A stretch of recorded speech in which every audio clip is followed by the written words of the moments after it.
One of the things we found over the years is that there are changes in astronauts' eyes. Initially, in the early programs, all the way through the first part of International Space Station, we thought those changes in people's vision, how they see things, was just temporary and minor.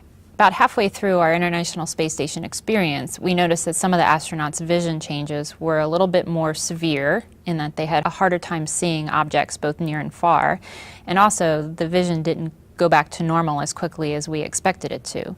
So we started looking a lot more closely at the back of the eye.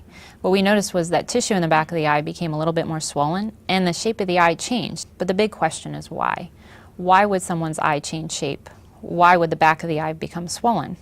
One of the major changes that we've been able to document and understand is how the blood volume shifts from your lower body to your upper body when you go into microgravity. So things happen like your nose gets stuffy, your eyes feel a little bit of pressure, it feels like you have a really bad head cold. Well, we think that that change in fluid volume and that shift might be behind those changes in the eye.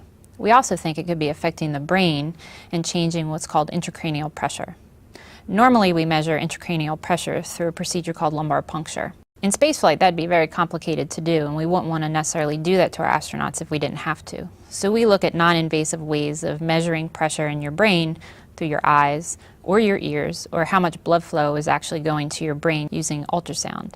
So NASA has a lot of work ahead to understand the use of these non-invasive devices, both terrestrially and in flight.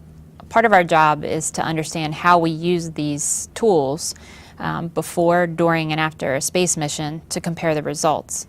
In the process, we determine kind of how valid these procedures are, how mature the technologies are, and how well we can apply them not only to spaceflight, but what would be appropriate for spin back to Earth.